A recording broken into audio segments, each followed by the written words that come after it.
right, so this is going to go on most of your laminating materials except for a couple of brands that wind them the other way. And what we're going to do, we're going to slide that on and we're going to check here. I know we've been laminating with this one already, but a couple of three things here about these brakes and roll holders. Number one,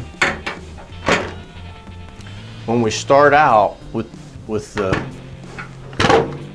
brake assembly, we want to wind it back to what I would call zero. So as I adjust this, I'm eventually going to run out of adjustment. And so each time when you put a new roll on, you should wind these back to zero, and that's going to give you the maximum amount of adjustment each time. That, and also these two screws on here need to be very tight. What they do is they lock the hub down to the shaft here, and if they don't get locked to the hub, they'll just, when you go to make your adjustment, they'll just push out rather than, so they lose their effectiveness. On the this side here, we're going to set, it's going to be hard to see in video, but there's a mark on here for your size. There's a 54-inch mark. That's the material that we're working with today, and we're going to put that mark on the outside of the hub here and tighten these down.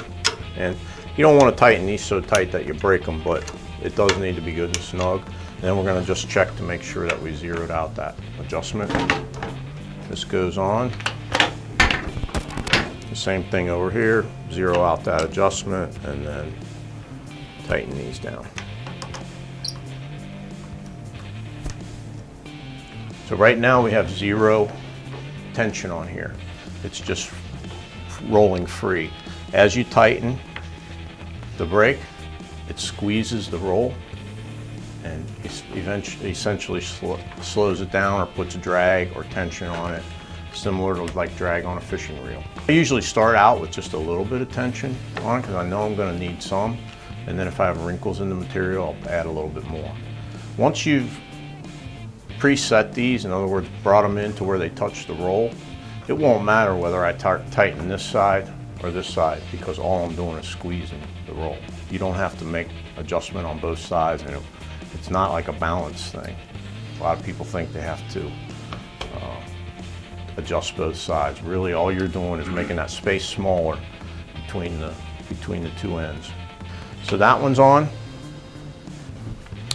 and then we'll put the bottom one on.